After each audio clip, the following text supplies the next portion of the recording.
akan cari tahu apakah sahabat Kasroh yang ada di SDIT Permata Bunda 3 tahu tentang kisah sahabat Rasulullah yang istimewa kali ini. Yuk kita cari tahu sama-sama. Pergi ke laut membawa bilah. Bilah dipakai menangkap ikan tenggiri. Adakah yang tahu kisah sahabat Rasulullah? Tufail bin Amr Ad-Dausi.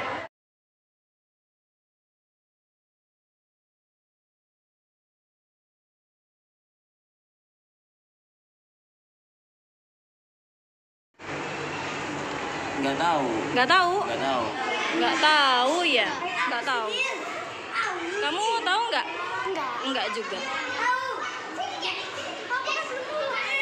Nggak tahu. Nggak tahu. Kamu tahu nggak? Nggak tahu. Tahu nggak? Nggak tahu. Belum tahu. Belum. Nggak ada yang tahu. Ya udah, makasih ya. Anak soleh rajin mengaji. Rajin sholat dan berbudi. Yuk kita simak kisahnya berikut ini agar dapat kita teladani. Yuk. Tufail bin Amr adalah bangsawan Arab yang terpandang. Pada masa jahiliyah, dia adalah kepala kabilah Daus. Dia termasuk pemimpin yang memiliki karisma serta kewibawaan yang tinggi dan diperhitungkan orang. Periuknya tidak pernah turun dari tungku. Pintu rumahnya tidak pernah tertutup bagi orang-orang yang bertamu. Dia senang memberi makan orang yang kelaparan, melindungi orang yang sedang ketakutan, dan membantu setiap penganggur. Di samping itu, dia adalah pujangga yang pintar dan cerdas, penyair yang tajam dan berperasaan halus, selalu tanggap dalam yang manis dan yang pahit. Karyanya mempesona bagaikan sihir. Pada suatu ketika, Tufail meninggalkan negerinya Tihama menuju Mekah. Waktu itu konfrontasi antara Rasulullah SAW dengan kafir Quraisy semakin nyata. Masing-masing pihak berusaha memperoleh pengikut atau simpatisan guna memperkuat golongannya.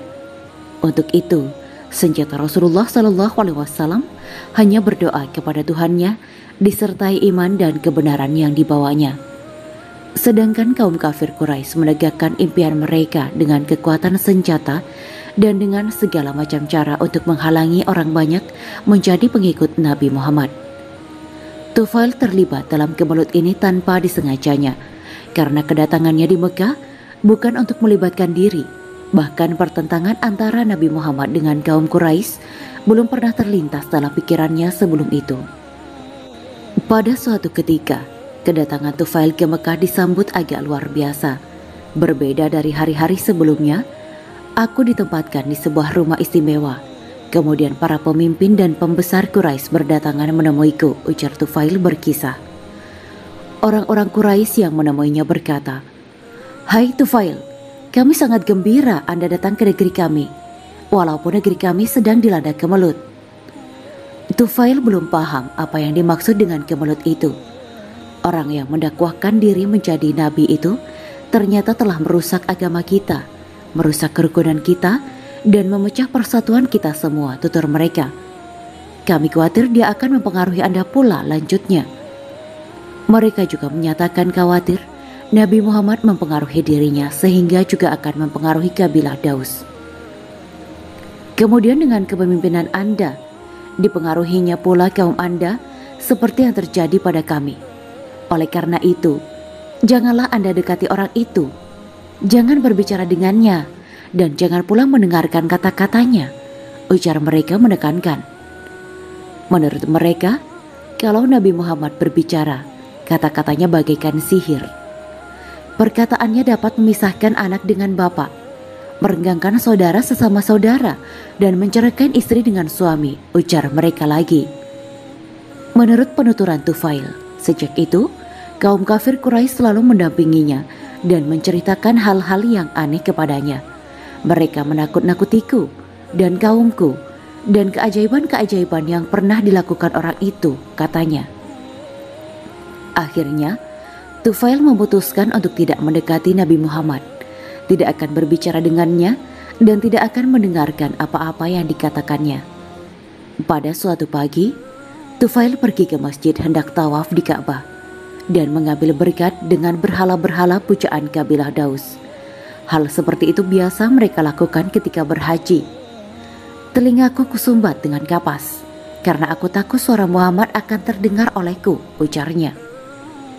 Tetapi ketika masuk ke masjid, Tufail melihat Nabi Muhammad sedang sholat dalam Ka'bah, tetapi sholatnya tidak seperti sholat kami, dan ibadahnya tidak seperti ibadah kami. Aku terpesona melihatnya. Sedikit demi sedikit aku bergerak menghampirinya, tanpa sadar, hingga akhirnya aku dekat sekali kepadanya, tutur Tufail. Agaknya Allah Subhanahu wa Ta'ala menakdirkan supaya Tufail mendengar apa yang dibaca Rasulullah. Tufail mengakui kalimat-kalimat yang diucapkannya oleh Rasulullah sangatlah indah dan bagus sekali. Betapa celakanya engkau, hai Tufail. Engkau seorang pujangga dan penyair. Engkau tahu membedakan mana yang indah dan mana yang buruk. Apa salahnya kalau engkau dengarkan dia bertutur? Mana yang baik boleh engkau ambil, mana yang buruk tinggalkan, kata Tufail membatin kepada dirinya sendiri. Tufail bagaikan terpaku di tempat itu sampai Rasulullah pulang. Lalu ia mengikuti Rasulullah sampai ke rumahnya. Setelah beliau masuk, Tufail pun masuk pula. Setelah mereka duduk, Tufail berkata kepada Rasulullah, "Ya Rasulullah, ya Muhammad, sesungguhnya kaum Anda berkata kepadaku tentang diri Anda begini dan begitu. Mereka menakut-nakutiku berhubung dengan urusan agama Anda. Oleh karenanya, aku menyumbat telingaku dengan kapas agar tidak mendengar perkataan Anda. Tetapi Allah menghendakiku supaya aku mendengar sesuatu dan Anda, ternyata apa yang Anda ucapkan semuanya benar dan bagus. Maka ajarkanlah kepadaku agama Anda itu." Selanjutnya Rasulullah mengajarkan kepada Tufail perihal agama Islam. Dibacakannya surat Al-Ikhlas dan Al-Falaq. "Demi Allah, belum pernah aku mendengar kalimat-kalimat seindah itu, dan belum pernah aku mengenal agama yang lebih baik daripada Islam ini," ujar Tufail. Setelah itu, ia ulurkan tangannya kepada Rasulullah, lalu mengucapkan 2 kalimat syahadat. "Sejak itu aku masuk Islam, kemudian aku menetap di Mekah beberapa lama, mempelajari agama Islam kepada beliau. Aku menghafal ayat-ayat Al-Quran yang dapat kuhafal," ujar Tufail berkisah. Ketika Tufail bermaksud hendak kembali kepada kaumnya, ia mengatakan kepada Nabi Muhammad SAW, "Rasulullah, aku ini pemimpin yang dipatuhi oleh kaumku. Aku bermaksud hendak kembali kepada mereka dan mengajak mereka masuk Islam. Tolonglah, doakan kepada Allah Subhanahu wa Ta'ala. Semoga Allah memberiku bukti-bukti nyata yang dapat memperkuat dakwahku kepada mereka, supaya mereka masuk Islam." Rasulullah lalu berdoa.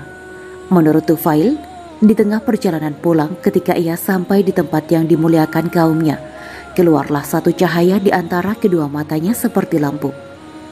Ia mendoakan, "Wahai Allah, pindahkanlah cahaya ini ke tempat lain, karena kalau cahaya ini terletak di antara kedua mataku, aku khawatir kalau kaumku menyangka mataku telah kena tulah karena meninggalkan agama berhala."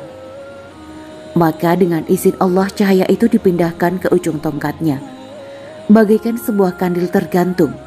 Setelah ia berada di tengah-tengah kaumnya, yang pertama-tama mendatanginya adalah ayahnya yang sudah berusia lanjut. "Menjauhlah daripadaku, aku bukan lagi putra ayah, dan ayah bukan bapakku lagi," ujar Tufail. "Mengapa begitu, hai anakku?" tanya sang ayah. "Aku telah masuk Islam. Aku adalah pengikut agama Nabi Muhammad SAW," jawabnya. "Wahai anakku, bagaimana kalau aku masuk agamamu, supaya agama menjadi agamaku pula?" tanya sang ayah. "Kalau begitu pergilah ayah mandi lebih dulu, bersihkan badan dan pakaian ayah. Sesudah itu kembalilah ke sini, supaya aku ajarkan kepada ayah apa yang telah kupelajari tentang Islam," ujar Tufail kemudian. Sang ayah pergi mandi membersihkan badan dan pakaiannya. Sesudah itu Tufail mengajarkan kepadanya tentang Islam, lalu dia masuk Islam. Kemudian datang pula istrinya, sama seperti kepada ayahnya. Tufail berkata kepadanya, "Menjauh daripadaku, aku bukan suamimu lagi, dan engkau tidak pula istriku lagi." "Mengapa begitu, hai Tufail?" tanya istrinya heran. "Islam telah memisahkan aku dan engkau. Aku telah masuk Islam dan menjadi pengikut Nabi Muhammad SAW," katanya menjelaskan. Demikianlah kisah Tufail bin Amr ad-Dausi. Semoga kita bisa mengambil pelajaran, hikmah dan meneladani kebaikan yang beliau lakukan. Kemudian mohon maaf jika ada kesalahan. Billahi taufik wal hidayah. Wassalamualaikum warahmatullahi wabarakatuh.